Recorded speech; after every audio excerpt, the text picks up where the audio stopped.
It is amazing compared to 5 years ago.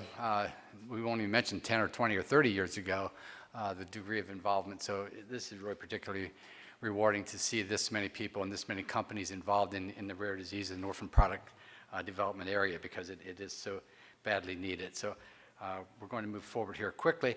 And I won't spend too much time on a lot of these slides because it's just a little bit of history. And last year when I was here, we were in the Office of the Director of the NIH. Now we're in the National Center for Advancing Translational Sciences. So you'll see a table out there with a poster with the TREND program. So that's who we're a part of in the NCATS. And so tremendous changes have come forward during the past year. Ann Pariser, I think this morning, probably discussed the natural history study. So and the workshop coming up in May, so I won't spend any time on that. And some other bits of information. If you search our website, you will find some information on the patient registry and common data elements that I'll talk about a little bit, and Elise also will talk about what they're doing at HRQ. So we'll do a number of things here to sort of bring you up to speed on what some of our plans are and some of our current thinking. We do have a web-based searchable registry of biospecimen repositories, not a large repository of information, but it is growing. And during the past year, you can see for the first time, we really do have a pretty good feel for the amount of research that's going on with rare diseases and orphan drugs at the NIH. So it's quite a bit of involvement, and a fairly large part of the NIH budget now goes towards rare diseases research. And recently, we announced a genetic testing registry that Dr. Wendy Rubenstein is responsible for. So to give you a little bit of perspective here, and we've sort of been talking around in circles, and this is really what we're looking at, where for years we've been really advocating for the use of patient contact registries, patient registries, or whatever you want to call them. But we felt this was important to begin to gather that information, as well as information and biospecimens from patients, to collect that and keep them organized.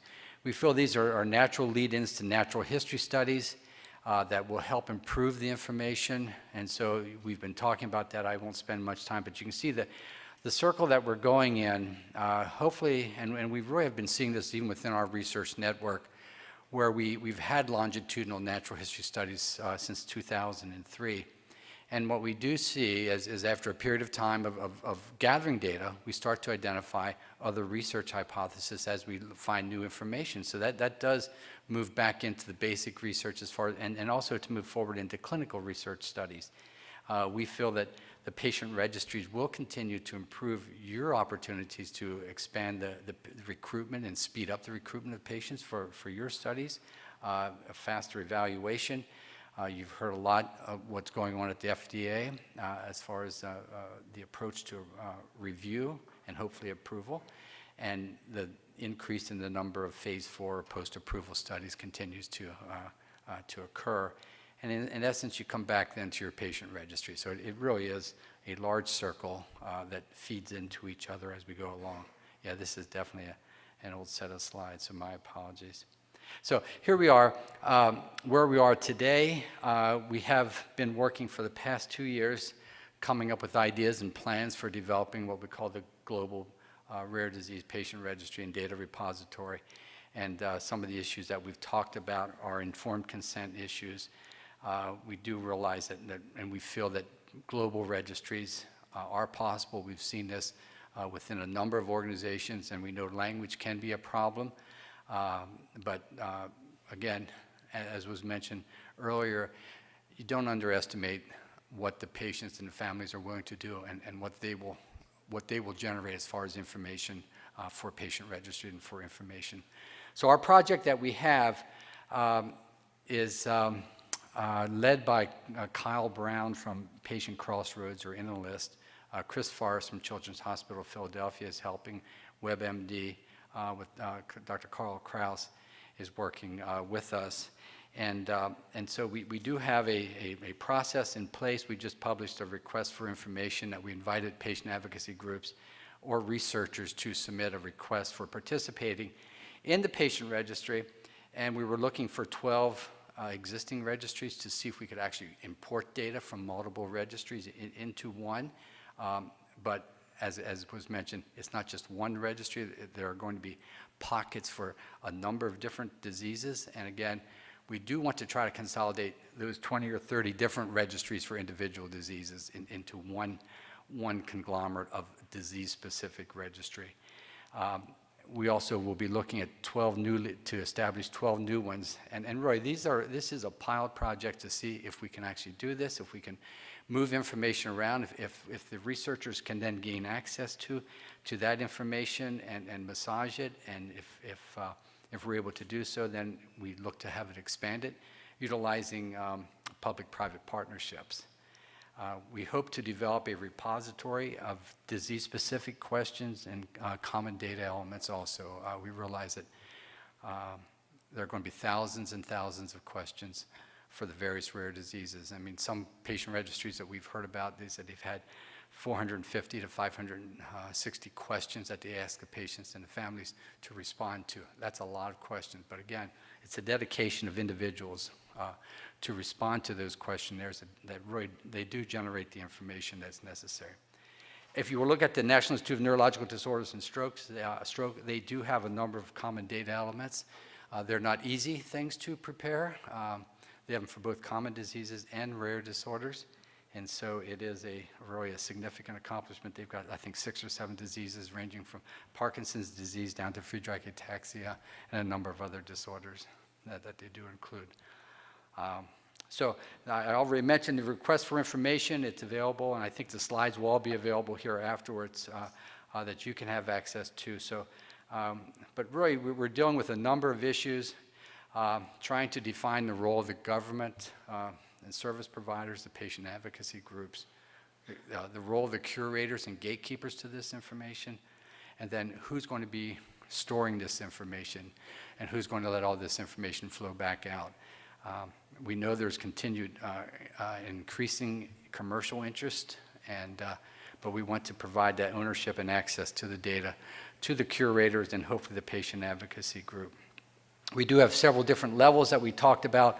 One are the basic levels that we have information on our website. There may be 75 or 83, 82 different common data elements that includes information on socio-demographic information, diagnosis, family history, birth and reproductive history, and anthropometrics of the individual.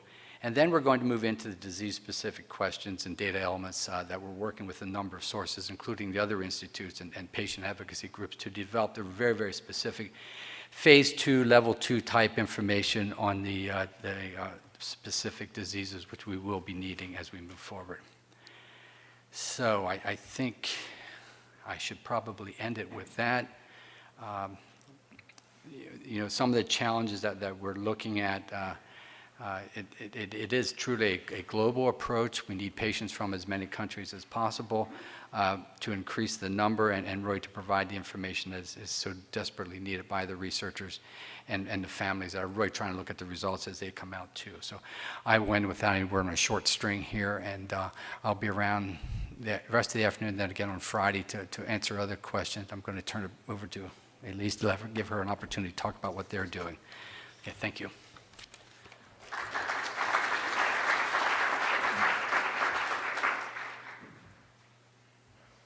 My work with registries really started out of my work with Medicare. Medicare was interested in using registries to look at effectiveness of different medical interventions, and we realized that there's no textbook of how to do a registry. So like if you want to do a clinical trial, you can go to Amazon.com and find tons of textbooks, and no one really had a textbook on how to do a registry. And one of my colleagues at CMS said, wouldn't it be great if we brought together a lot of experts and wrote a textbook? So let's see, how does this, it's just this. So that's what we did. We wrote a textbook. So we meaning me, didn't write it. We actually have 100 contributors, over 100 contributors from industry, academia, and government and physician societies.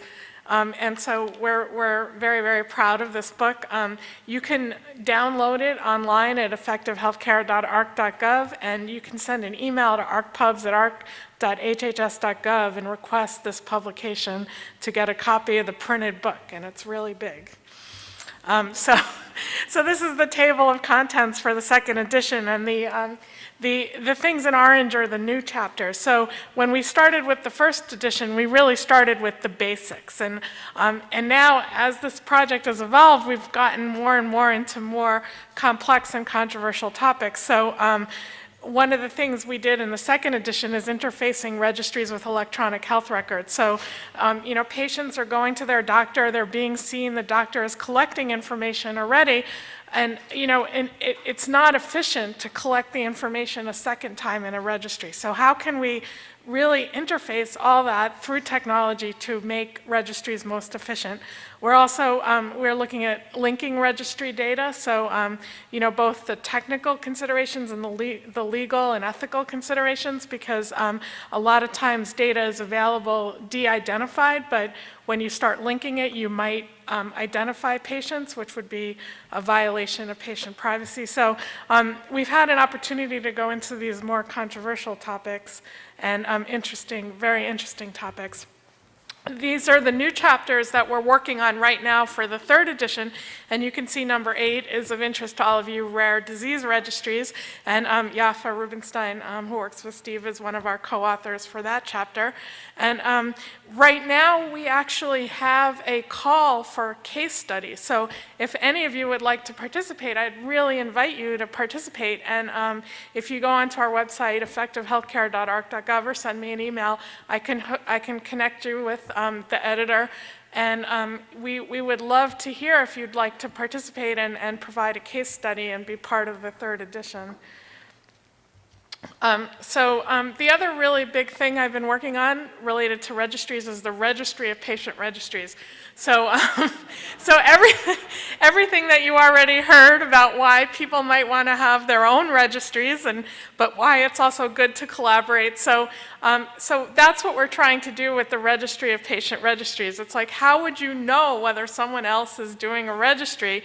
And if you have a registry and you want to put it out there to tell other people that you have it, and maybe you could collaborate, or maybe that data will be useful to someone else. We want to create a system where that can happen. And we're working on a lot of the same things as Steve. I think the problems, everyone knows what the problems are, and we're all looking for solutions. So one of our, so part of this is to develop a framework and prototype syntax for entering definitions of outcomes into the registry of patient registries. So unlike someone who's developing their own registry, we just want to capture what everybody who is doing a registry is doing, and it's actually very difficult. If you look in clinicaltrials.gov and you look at how people enter their outcomes in free text, and so they could be describing the same thing but use different words. So if you want to search for a study that looks for a certain outcome, it's very, very difficult because there's no uniform vocabulary. So we have this diversity of what everybody is doing, and we want to capture what they're doing in a universal vocabulary, which is really, really hard. So we're trying to figure it out. We're at the very early stages of that. And again, I would invite everyone to participate. We're going to be all of our documents go up on our website for public comment, and we would love to have everybody participate. One thing we did was a white paper on the feasibility of creating a repository for expired registries. So, again, a problem that was discussed. What happens when a company or government or whoever runs out of funding for their registry, but they have all this really good data that somebody else might be able to use? And, so we've finished that white paper. There are a lot of issues with patient privacy and governance that would need to happen to have that happen. But at least we think with the registry of patient registries, if you can tell other people that this data exists somewhere, then maybe someone will be able to use it. So, depending on our future funding, I don't know how feasible it will really be for us to create the repository of data, but we're creating the repository of information about the data so that people can come and find it. And then we just had a meeting, something really interesting, looking at web-based collaborative space for registries development, where people could get together using all these fun new web technologies and share information about registries. And again, that's something that's at the very early stages, but we had a huge amount of excitement about it. And again, I would invite everyone to participate. And the portal to get into all of what we're doing is effectivehealthcare.arc.gov.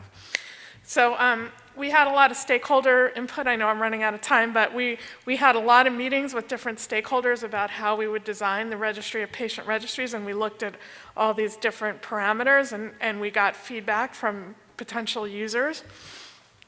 We want to capture all different kinds of registries, so the natural history registries, clinical effectiveness registries, cost effectiveness registries, registries based on diseases, registries based on services. So you can imagine that it's very complicated because we're looking at the whole universe of registries and trying to collect uniform information about all those registries that'll be useful to all the different kind of users that might want to use this. We heard very strongly from stakeholders that they want to be integrated with clinicaltrials.gov. So if you look on clinicaltrials.gov, there are already several hundred studies that are identified as registries that are registered as observational studies. It would be way too confusing to have a totally separate system, but then it's also very confusing to try and work together with clinicaltrials.gov because their system was not built to do what we want to do. So we're working on that, but this is how we're thinking about it in a very basic sketch. We have a policies and procedures document, again, that was developed through lots of stakeholder input. There are some things that we'll be able to do, like look for duplicate entries, but there are some things that we just won't have the funding to do, like have independent validation of the information. So, we're going to be relying on people to input valid and correct information. And the biggie is that ARC does not have authority to require listing a registry, so we can build the system, and we hope that everybody will want to register your registry in the system. We've heard a lot of interest in it, but we don't have any kind of regulatory authority to require it. And one of the things that happened with clinicaltrials.gov, you may know, is that journal editors got together and said that they would not publish results of clinical trials unless the studies were initially registered in clinicaltrials.gov, but they were not interested in doing that for registries or observational studies. So, we're hoping that people will come and this will be useful, but we do not have any authority to require it. So for the outcome measures framework, so we've talked about that, the common data elements. So every registry is using whatever data elements that they're using. We hope that by recording what data elements people are using in the registry of patient registries, it will help people who are creating new registries to use the same data elements as others instead of creating registries with new data elements so that the data can be combined. But again, our purpose is to bring together the information so people can use it and not to put any requirements on anyone. So, and there's such a huge variability in what data elements are used that this is turning out to be extremely difficult. So I'll just mention some challenges and opportunities that we see, which I think will echo a lot of what I heard already. We really need to maximize our resources by working together. It's like there's not enough money in the world and not enough resources for everybody to do their own thing. So how can we coordinate research efforts between the public and private sector and design data systems that can meet more than one purpose? But of course, we can't compromise the original purpose of the data system. So, so that's the challenge. It's like the person who initially developed the registry, say a company doing a post-approval study, they need that study to meet their requirements. But then the question is, can they then share that data, or somehow can we work together without compromising what they're trying to do? And then obviously we want to preserve patient privacy and informed consent, scientific integrity, and collaborator rights and data. And so a lot of our new chapters are actually in the handbook are going to be on that topic. So here's my contact information. Once again, I'll finally say we really would love everyone's participation, so please contact me.